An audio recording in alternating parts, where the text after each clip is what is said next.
Congressman Jordan joins us now. Congressman, it is good to have you with us. Before we get into the latest on McCabe and the struck unredacted text, let's talk about where we are on this new push, perhaps, for amnesty and some type of other immigration reforms. Why don't we just do what we said? Why don't we just do what the American people elected us to do? Instead of talk about amnesty, let's talk about building the border security, all the things that you've been talking about, Laura. Build the border security wall, change the asylum laws, get rid of chain migration, stop the visa lottery, deal with sanctuary cities. Why don't we do that? And then we can also address the DACA situation. But that's the right way and the prioritizing way that the American people elected us to come and deal with immigration. Let's do that, particularly here, as you said, as we're getting close to the 2018 midterm election. So that's what we're trying to accomplish as conservatives. We're willing to talk and work out something that we can, but it's got to be consistent with that mandate. So the sense that I'm getting is that there could be White House support for a deal that basically completely overhauled the chain migration, limited it to to spouses and I think minor children or something like that. And so you get the second cousin twice removed. Aunts, uncles can't come in anymore, grandparents. Yeah. And then also deal with the visa lottery and a few other issues, I guess. And the border security wall and asylum. So, yes, that would be the security portion, which is, again, consistent with what the American people elected us to do in 2016. And then what's also, I think, critically important to us conservatives, critically important to the American people is you cannot give people who came here illegally a different path, a unique path, or any kind of special path to citizenship. They can't, because they came here as young people, they're now adults, and they've only known this country. That still doesn't mean they get a different path and special path to citizenship that people who came here legally aren't entitled to get. So that to me is also critical. You got to have the key elements of the border security, and then you cannot give any type of special pathway for these DACA individuals. That's the element of that potentially a deal that's consistent with what we told the American people we were going to do, and that's what the White House has been pushing for as well. Because President Trump understands how this issue has to be dealt with. Well, you always, I'm going to talk to Mitch McConnell tonight on the Ingram angle, exclusive with him, and what the Senate will say is we don't have the votes to do these things that we want. They can stop us with the 60 vote issue. So unless they change the rules there, we don't have the votes to do it. Now, how do you respond to that? This was the central issue in the campaign. They should change the rules so that you can do what the American people elected Republicans and, more importantly, elected the president to accomplish. It was real clear where President Trump stood on immigration. I would argue it was one of the key issues that made him the nominee and ultimately made him the president of the United States. So it's pretty clear where we need to go on the policy. So change the stinking rules to do the right policy. Mitch McConnell was able to change the rules to make sure Neil Gorsuch got on the court. And the reason he had to change the rules for that was because if he didn't, the American people would have went crazy because it was such a central issue in the campaign. Not letting Garland get on the court. We're going to wait until the next president's elected before we do this. It was such central. There is no way he could not have went with a simple majority for that Supreme Court nominee to get on the court. The same thing should apply to something as fundamental as immigration because it was so central to the campaign. Well, so he would change the rules, and then they would have the votes. The concern is, obviously, when the Democrats are in, then the minority doesn't have any They're going to do that anyway, Laura. They're going to do. You don't think Chuck Schumer's going to change if they get the majority? You don't think he's going to change it so they can keep making government bigger and bigger, spending more and more, and doing all their left-wing policies? That's a good point. Everyone knows that's going to happen. So that's definitely going to happen if Democrats get back in control. But Republicans, oh no, we're not going to do that. We're not going to. We can't change the rules. The rules are more important than what the American people elected us to do. Really? That's just ridiculous thinking. So let's just get on with it and do what we said we would do.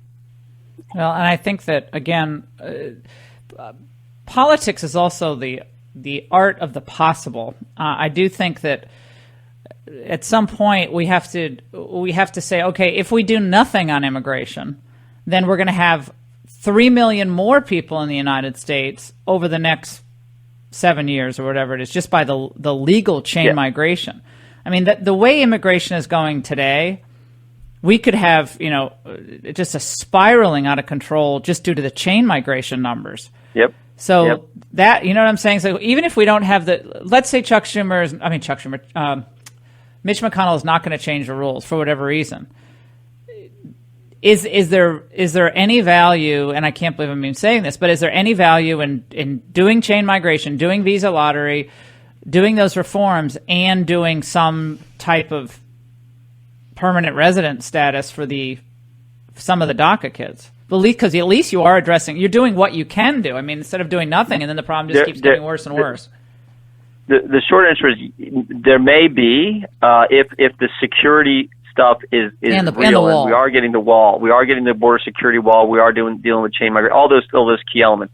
Yes, that's always been the proposal that I think makes sense, but it's got to be done right so that you don't incentivize more of this behavior in the future. That you don't incentivize people to try to come here illegally, and then, well, there was this DACA thing given to them, and they got this legal status, so we want to do it too. You have to do it right, and in the end, it comes down to making sure it's the right policy. So yes, I'm open to that, and that's what we're talking about. But it's got to be done the right way, and it's got to be done in a way, as I've said several times, consistent with the mandate of the election.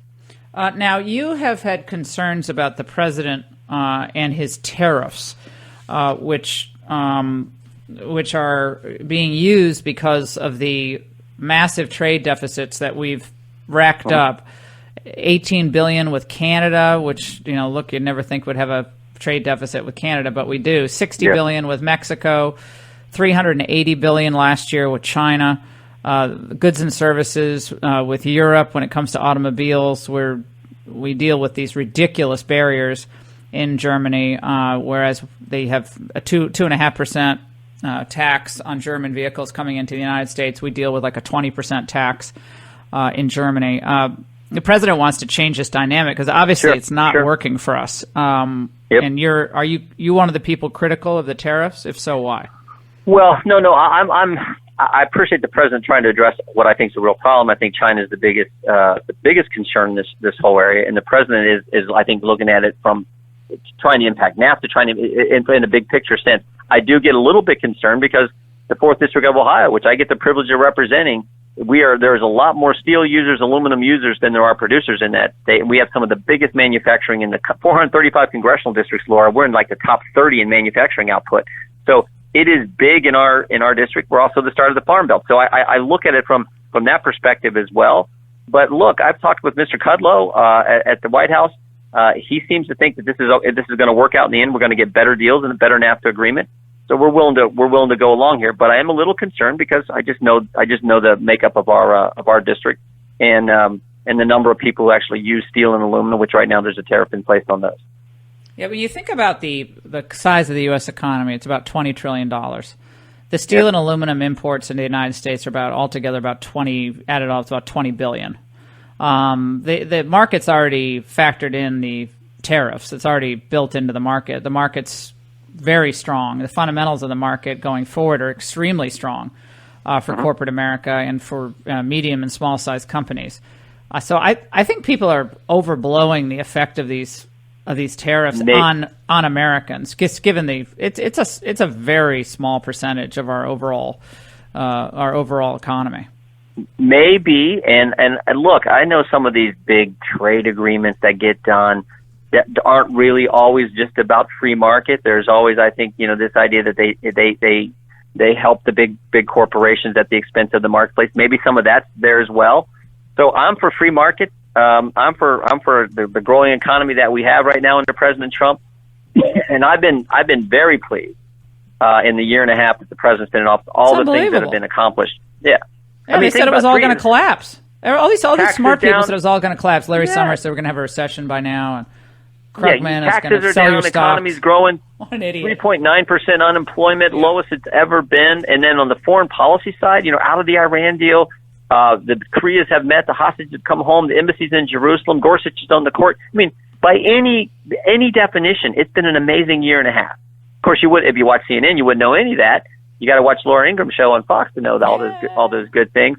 But it's been an amazing year and a half, and frankly, the only thing Congress has been involved in is really the tax cuts. Everything else has been the president. Yeah, and I think Congress has got to. Congress is always gone on the globalist side of the equation on these big trade deals, and they made cataclysmic mistakes. I mean, your state was hollowed out by these stupid deals in NAFTA and China joining the WTO. We lost millions of Rust Belt jobs over the years as these factories moved overseas, and that didn't work for us. I mean, Trump's trying a new thing, and if that doesn't work, we'll throw that out. But they were going to do they were going to do TPA and TPP with Obama. Yeah, well, and it was the Freedom Caucus who stopped that. I mean, we were the group that opposed that because we said, look, this is not a deal that makes sense to do with the Democrat president. We don't need any more sovereignty killers. We have to keep power with the people. Congressman, it is always great to talk to you. We didn't even get into the Strzok page text, but just very quickly, 30 seconds. What does that December 2015 text mean to you, if anything? Yeah. The short answer is we don't know. Did it refer to actually what was going on with the president? We don't know for sure. It could be. We just don't know. But one thing we do know is Peter Strzok's been the central figure throughout this. Ran the Clinton investigation, launched the Russian investigation, and we had an interview yesterday with Bill Priestap, who was Strzok's boss, and the number of times he said Peter Strzok and the word expert in the same sentence caught my attention. So Peter Strzok had a huge impact on this. We just don't know specifically what this refers to. How did Priestap come across as credible and helpful? Yeah, he did. But again, I think Peter Strzok was even though he worked for Priestap, I felt like he was the guy who was the key person on all this counterintelligence, on all the counterintelligence information. So, did Priestap go to London in May of 2016 to work on this investigation into the Trump campaign? Yes. I don't know if it was about that. I can't get into the details of the questions yesterday. We're not allowed to, but he did go to London a few times, and I'm not sure all what happened on those trips. Okay. Congressman Jim Jordan, thank you so much for your perspective. As always, love having you on.